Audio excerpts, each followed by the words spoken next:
నమస్కారం. Big TV ప్రేక్షకులందరికీ కూడా కృష్ణాష్టమి శుభాకాంక్షలు. కృష్ణాష్టమి అంటే ఎంతోమందికి ఆనందాన్ని ఇచ్చేటువంటి చాలా పెద్ద పండుగ. కృష్ణుడు ఎన్నో మహిమలు చేశాడు, ఎన్నో లీలలు చేశారు. ఎంత ఆనందంగా ఉంటాయి అంటే ఆ లీలలు అనుభవిస్తే కానీ ప్రతి ఒక్కరికి కూడా ఆ లీలల యొక్క గొప్ప అంతరార్థం తెలియదు. కృష్ణుడి యొక్క జన్మ రహస్యము చాలా గొప్పది. మహాయోగులకి కూడా ఒక్కొక్కసారి అంతుపట్టలేనటువంటి విషయాలని వారి జన్మరహస్యంలో వారు విశదీకరించారు. కానీ నేటి సమాజం కృష్ణుడి యొక్క జీవితాలని రకరకాలుగా చూపించటము, సినిమాల ద్వారా కానీ మరి ఇతరతర పదజాలం ద్వారా కానీ, ఏదో ఆయనకి 16,000 మంది గోపికా స్త్రీలట, 8 భార్యలట, ఎవరైనా ఏదైనా పొరపాటు చేస్తే నేటి సమాజంలో వారిని ఖండించాల్సింది పోయి ఏమి దౌర్భాగ్యమో అర్థం కావట్లేదు. మాకెంతో బాధగా ఉంటుంది నేటి సమాజంలో జరిగే విషయాలు. కృష్ణుడికి లేరా 8 భార్యలు, నేను ఇద్దరిని ఉంచుకుంటే ఏమన్నా అయిందా అని ఇలాంటి మాటలు కూడా మాట్లాడుతున్నారు. దయచేసి అలాంటి వారందరికీ ఒకటే విజ్ఞప్తి చేస్తున్నాము.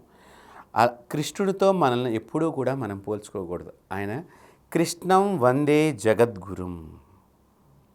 ఈ ప్రపంచానికి ఆయన జగద్గురు. ఈ జగత్తును రక్షించటానికి, కాపాడటానికి, ఈ జగత్తులో ఉన్న ప్రతి జీవికి ఆనందాన్ని ప్రసాదించటానికి తన జీవితాన్ని మొత్తము కూడా పణంగా పెట్టి అంకితం చేసినటువంటి మహావిష్ణువు యొక్క అవతారాల్లో ఒక గొప్ప అవతారం జన్మాష్టమి. అలాంటి కృష్ణుడిని దయచేసి బిగ్ టీవీ ప్రేక్షకులందరికీ కూడా తెలియచేస్తున్నాను. మీరు కూడా అందరికీ తెలియచేయాలి అని చెప్పి కోరుకుంటున్నాను. చేతులెత్తి నమస్కరిస్తూ మీ అందరికీ కూడా తెలియచేస్తున్నాను. శ్రీకృష్ణుడి యొక్క కథా చరితామృతం అనేది అది చదివితే కానీ దానిలో ఉన్న గొప్ప రహస్యాలు ఎవరికి వారు చదవాలండి. భాగవత కథలన్నీ కూడా ఆ భాగవతాన్ని ఎవరికి వారు ప్రశాంతంగా రాత్రిపూట సమయంలో కూర్చొని చదివినట్లయితే అనేక గొప్ప రహస్యాలని మనకు అర్థమవుతాయి ఈ కృష్ణుడి చరిత్రలో. ఆ కృష్ణుడి యొక్క జన్మ రహస్యమే అలాంటిది. అలాంటి కృష్ణుడి యొక్క కృష్ణాష్టమిని మనం ఎంతో వైభవంగా జరుపుకోవాలి. స్మార్తులు ఒక పద్ధతి, ఒక రోజున వైష్ణవులు ఒక రోజున జరుపుకుంటూ ఉండేటువంటి ఆచారం మనకి సనాతన ధర్మంలో కనిపిస్తున్నది. ఏ రోజైనా సరే ప్రతిరోజు కూడా మనం కృష్ణాష్టమి చేయవచ్చు. మనల్నందరికీ కూడా జ్ఞానాన్ని ప్రసాదించాడు, అజ్ఞానాన్ని తీసివేశాడు. మనల్నందరికీ కూడా ప్రేమతత్వాన్ని పంచాడు. అమృతతుల్యమైనటువంటి ప్రేమ అండి అది. ఒక్కసారి కనుక శ్రీకృష్ణ కథ చరితామృతాన్ని కనుక ఎవరైనా కనుక చదివినట్లయితే, చదవటం అంటే ఏదో ఒక నవల చదివినట్టుగాను, దయచేసి ఒక టెక్స్ట్ బుక్ చదివినట్టుగాను, ఒక పాఠం చదివినట్టుగాను చదవకూడదు. శ్రీకృష్ణుడికి సంబంధించిన భాగవతాన్ని చదవాలి అనుకున్నటువంటి వారు చక్కగా కృష్ణాష్టమి రోజున ప్రారంభించండి. చాలా మీకు దాని నుంచి అనుభవాలతో పాటు మహిమలు కూడా మీకు కృష్ణుడి దగ్గర నుంచి మీకు గోచరమవుతాయి. మీకు ఉండేటువంటి కష్టాలు కూడా దాటుకుంటూ ముందరకు పెడతారు. ఎవరైతే నేను చెప్పినటువంటి విషయాన్ని గమనిస్తున్నారో వారందరికీ కృష్ణాష్టమి రోజున భాగవత పారాయణాన్ని ప్రారంభించండి. ఎలా చేయాలి అంటే చక్కగా కృష్ణుడు బొమ్మ ఎదురుగుండా పెట్టుకుని ఈ భాగవతాన్ని కూడా అక్కడ పెట్టుకుని, ఆ భగవద్గీతను కూడా అక్కడ పెట్టుకుని చక్కగా ఆ రెండింటిని కూడా పూజ చేసి హారతి, మన షోడశోపచారాలన్నీ కూడా చేసి హారతి ఇచ్చి నమస్కరించి, కృష్ణ పరమాత్మ నాకు జ్ఞానభిక్షను ప్రసాదించు అనే కోరికని మీరు స్వామివారికి తెలియచేసి పుస్తకాన్ని చదవటం ప్రారంభించండి. ప్రతిరోజు రాత్రిపూట చదవండి. మీకు సహజంగా 8:30, 9 గంటలకల్లా ఈ రోజుల్లో పనులన్నీ అయిపోతాయి. అప్పటి నుంచి మీరు ఒక గంటన్నర సేపు కనుక చదవగలిగిన ఓపిక ఉన్నట్లయితే కనుక చక్కగా చదవండి.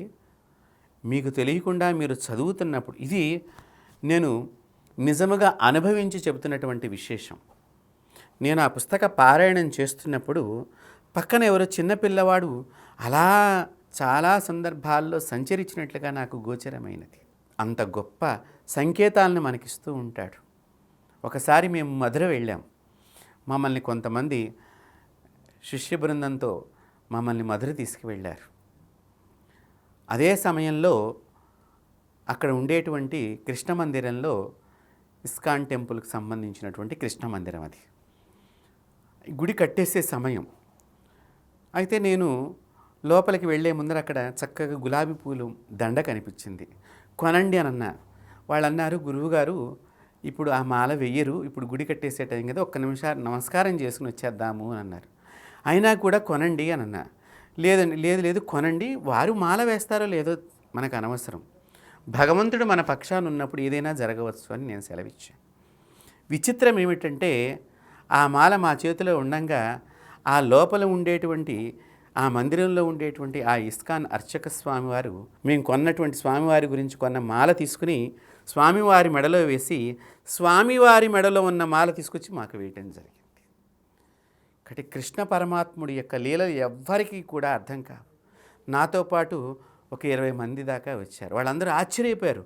వాళ్ళు చాలాసార్లు బృందావనం వెళ్ళారట, చాలాసార్లు ఆ మందిరానికి వెళ్ళారట. ఎంత చెప్పినా జరగలేదండి, మీకు ఎలా జరిగింది ఇది అని నన్ను అడిగారు. ఇన్నిసార్లు మేము బృందావనం వచ్చినా మాకు ఇట్లాంటి అనుభూతులు కలగలేదు, మీకు ఎలా సంభవించింది? అదే చెప్తాం. భగవంతుణ్ణి గనక ఎంత విశ్వాసంతో, భక్తితో, ప్రేమతో, అన్నిటికంటే ముఖ్యంగా భక్తి ప్రవృత్తులు కలగాలి మన లోపల.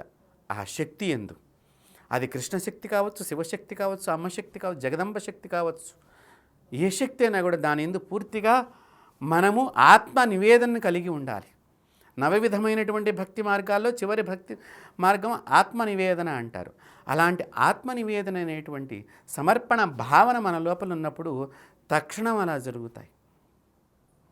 ఆ సందర్భంలో గుడి కట్టేసే సందర్భం అయినా కూడా విచిత్రంగా మేము దగ్గరగా ఒక గంట సేపు దాకా అక్కడ ఆ స్వామివారి మంత్రాన్ని భజన పారాయణం కూడా చేయటం జరిగింది. వారు కూడా అలాగే ఉండిపోయారు. కారణం ఆ కృష్ణుడు మన యందు కలిగినటువంటి ప్రేమ భావన. అంటే కృష్ణుడు చాలా గొప్ప ప్రేమను అందిస్తాడు.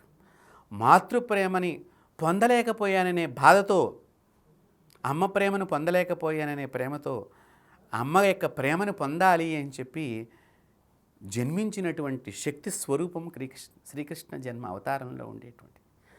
అందుకనే అంతమందితో తిరిగి అమ్మ అమ్మ అమ్మ అంటూ పిలిచాడు. అలాంటి శ్రీకృష్ణుడితో మనం అందరం కూడా చాలా తప్పుగా కొంతమంది పదజాలాలు మాట్లాడుతూ ఉన్నారు. శ్రీకృష్ణుడికి 16,000 మంది గోపికా స్త్రీలతో సంచరించినట్లుగా ఉన్నది. ఈ 16,000 మంది గోపికా స్త్రీలు ఎవరు? కిందటి జన్మలో వారందరూ కూడా రాముడు అనేటువంటి అవతారంగా ఉద్భవించినప్పుడు, శ్రీరామచంద్ర స్వామి వారి అవతారంగా ఉద్భవించినప్పుడు అక్కడ ఉండేటువంటి ఋషులందరూ కూడా స్వామివారి యొక్క దివ్యమంగళ స్వరూపాన్ని చూచి అచంచలమైనటువంటి భక్తి భావనతో అలా ఒక్కసారి 2 కళ్ళు మూతలు పడిపోయి వారిలో ఐక్యమైపోవాలి అని కోరుకున్నారు. అది ఎంతటి ప్రేమస్వరూపం అంటే అంత ప్రేమస్వరూపం అందుకనే రామనామం అనంగానే అందరికీ ఒక ఒళ్ళు పులకింత వస్తుంది. అలాగే కృష్ణనామం అనంగానే ఒక్కసారి అందరికీ నృత్యం చేయాలనేటువంటిది కలుగుతుంది. అందుకని ఈరోజు దాకా రామకృష్ణ అనేటువంటి పదానికి అంత శక్తివంతంగా పనిచేస్తున్నాయి అంటే అవి పదాలు కావు, మంత్ర బీజాక్షరాలు అవన్నీ కూడా. కాబట్టి దయచేసి శ్రీకృష్ణుని యొక్క చరిత్రని మనం తప్పుగా ఈ కలియుగంలో రాను రకరకాలుగా పిచ్చి పిచ్చి మాటలుగా అన్వయించడం జరుగుతోంది. ఇది చాలా, దాన్ని మనం అందరం కూడా ఖండించాల్సినటువంటిది.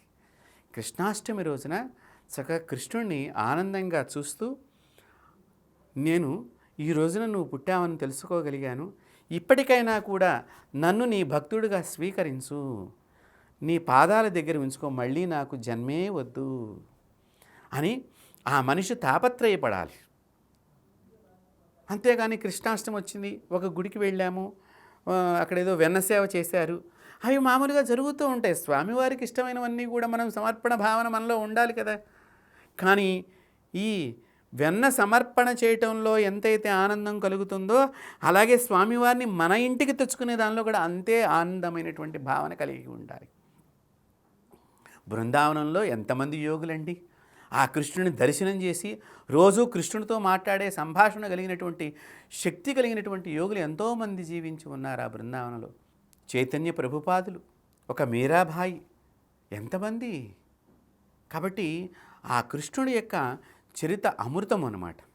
అలాంటి కృష్ణుడి యొక్క కృష్ణాష్టమిని మనం చేసుకోవాలి అంటే ఆ చరిత్రలో చదువుతూ ఉంటే ఒక్కొక్క లక్షణము మనలో ఆయన ధర్మం గురించి ఎంత కష్టపడ్డారు, ధర్మం గురించి ఎన్ని రకాలుగా ప్రాధేయపడ్డారు, పంచభూతాలైనటువంటి పంచపాండవులు గురించి ఇక్కడ మనకి పంచపాండవుల్లాగా కనిపిస్తున్నారు, కానీ పంచభూతాలవి. ఈ పంచభూతాలని రక్షించడానికి నూరుగురు కుమారులు ఒక సైడ్ ఉండేటువంటి కౌరవ బృందానికి వెళ్ళి హితోక్తి చెప్పారు. పంచభూతాలను కాపాడండి అని హితోక్తి చెప్పారు, వినలేదు. చివరికి శ్రీకృష్ణ భగవానుల వారికే వారి సంఖ్యలను కూడా వెయ్యాలని ప్రయత్నం చేశారు, వారిని కూడా రకరకాలుగా హింసకు గురి చేశారు. అయినా కూడా పంచభూతాలను అంటే ప్రకృతి ప్రేమించండి అని శ్రీకృష్ణుడు మనకు తెలియచేస్తున్నారు.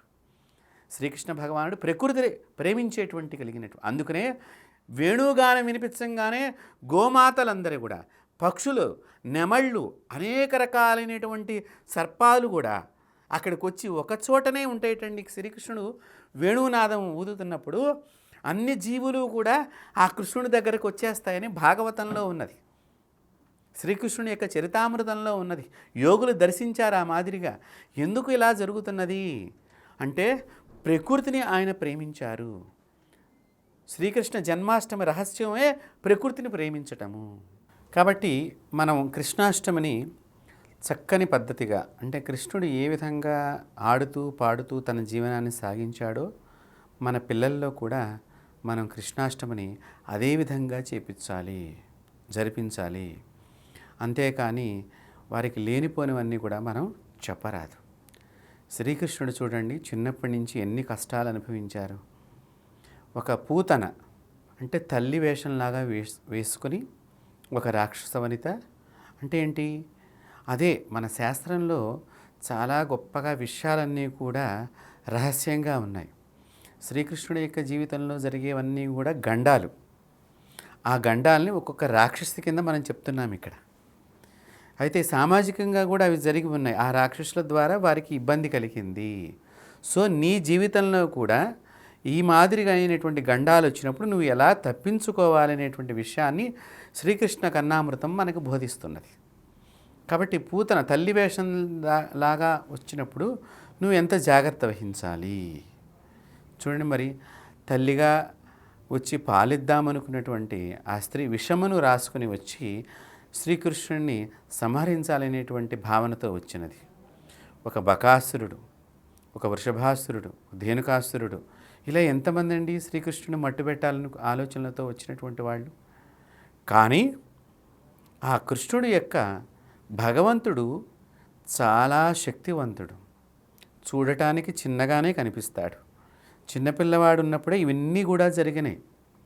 శ్రీకృష్ణుడు చేసినటువంటి కార్యక్రమాలన్నీ కూడా చిన్నప్పుడే చాలా గొప్ప గొప్ప విషయాలన్నీ కూడా వారు ప్రదర్శన చేశారు ప్రపంచానికి అంతటినీ కూడా. ప్రదర్శన అంటే ఏదో అందరూ నా గొప్పతనం చూడాలని ప్రదర్శించటం, ప్రపంచంలో జరుగుతున్నటువంటి విషయాన్నంతటినీ కూడా ఎలా నాశనం చేయాలి అనేటువంటి, ధర్మాన్ని ఎలా కాపాడాలి అనేటువంటి దాన్ని శ్రీకృష్ణుల వారు మనకు సెలవిచ్చి ఉన్నారు. కాబట్టి అక్కడ అది గమనించాలి. అంతేకాని మనం శ్రీకృష్ణుడు వాళ్ళకి 8 భార్యలు ఉన్నారు కాబట్టి మనకు కూడా 2-3 భార్యలు ఉన్నా తప్పులేదు, ఇలాంటి మాటలు మాట్లాడకూడదు. అలాంటి మాటలు మాట్లాడేవారికి కూడా మేము సమాధానం గట్టిగానే చెప్తున్నాం. మరి శ్రీకృష్ణుడు చిటికిన వేలి మీద కొండ ఎత్తాడు, గోవర్ధన గిరిపర్వతాన్ని ఎత్తాడు. మరి వీళ్ళు కూడా అలాగ కొండ ఎత్తగలుగుతారా చిటికిన వేలి మీద? మాటని మనము నోట్లోంచి నరము లేని నాలుక కాబట్టి ఎన్నైనా మాట్లాడచ్చు, ఎవరినైనా మాట్లాడవచ్చు. ఈ మధ్యకాలంలో టెక్నాలజీ పెరిగిన తర్వాత ప్రతి ఒక్కరి గురించి కూడా అనేకమైనటువంటి అనవసరమైనటువంటి సందేశాలను పంపించడం బాగా ఎక్కువైపోయింది. అట్లాంటి సందేశాలు పంపించే బదులు వారి జీవితం గురించి వారు కనుక బాగు చేసుకున్నట్లయితే వారింట్లో అమ్మా నాన్నకు అన్నం పెట్టగలిగిన వారు అవుతారు, వారు కూడా ఆనందంగా జీవనం సాగించిన వాళ్ళు అవుతారు. ఏదైనా విమర్శ సద్విమర్శ అయి ఉండాలని మన పెద్దలు చెప్పారు. సద్విమర్శ ద్వారా చక్కగా తెలుసుకోవలసినటువంటిది ఏమైనా మిగిలిపోయిన ఉన్నట్లయితే కనుక తెలుసుకుంటానికి అవతల వారికి కూడా ఉపయోగపడుతుంది మన విమర్శ. అంతేగాని మనం పిచ్చి పిచ్చి విమర్శలు, పిచ్చి పిచ్చి మాటలు ఎప్పుడు కూడా మాట్లాడకూడదు. శ్రీకృష్ణ వారు ఎప్పుడు కూడా అలాంటి పనులు ఎప్పుడూ చేయలేదు. For more videos like this, subscribe Big TV channel.